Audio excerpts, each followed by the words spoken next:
Hi friends, welcome to motivational talks.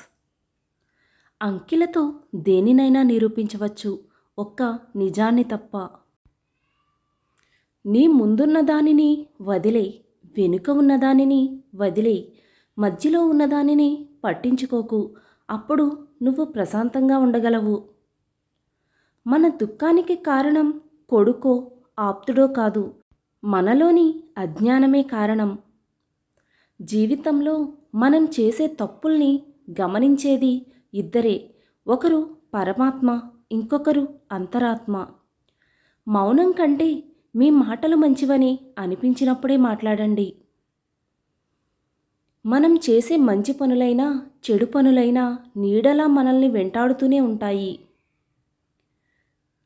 కోపం రావడం మానవ సహజం.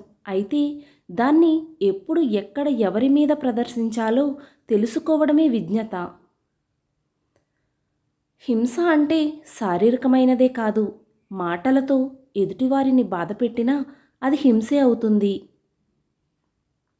ఒక మనిషి గురించి మరొక మనిషికి జీవితాంతం గుర్తుండిపోయే రెండే రెండు విషయాలు: చేతితో చేసిన సాయం, మాటతో మనసుకు చేసిన గాయం. ఆనందంగా ఉండేవారు తమ దగ్గర ఉన్నదాని గురించి మాత్రమే ఆలోచిస్తే, ఆనందంగా ఉండలేని వారు తమ దగ్గర లేని వాటి గురించి మాత్రమే ఆలోచిస్తారు.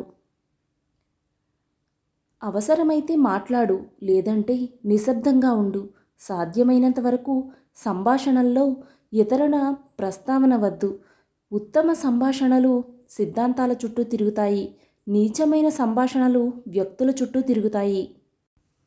ఆశ దుఃఖానికి హేతువు అవుతుంది. ఆశ నుండి విముక్తి పొందితే దుఃఖం అంతమవుతుంది. మన శరీరానికి మరణం ఒక్కసారి మాత్రమే వస్తుంది, కానీ మన మనసుకు మాత్రం తప్పు చేసిన ప్రతిసారి మరణం సంభవిస్తుంది.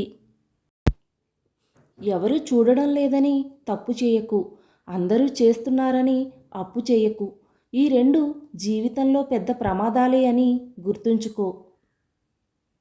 నీ బాధకు ఏదైనా కారణం కావచ్చు, కానీ ఆ కారణంతో ఇతరులను మాత్రం నీవు హాని చేయకు.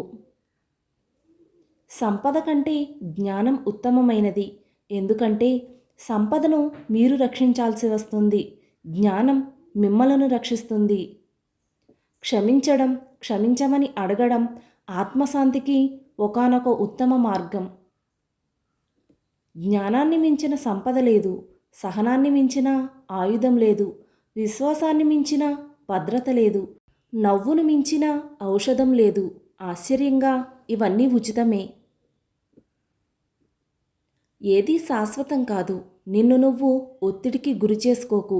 ఎంతటి గడ్డు పరిస్థితినైనా సరే మారిపోక తప్పదు.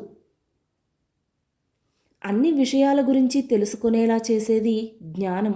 ఎంతవరకు గుర్తుంచుకోవాలో, ఎంతవరకు వదిలేయాలో తెలిసేది వివేకం. కానీ వివేకం లేని జ్ఞానం వ్యర్థం.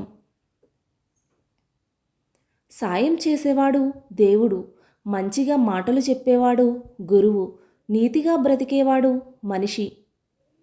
ఈ వీడియో కనుక మీకు నచ్చినట్లయితే please do like, share and subscribe to my channel. Thank you for watching.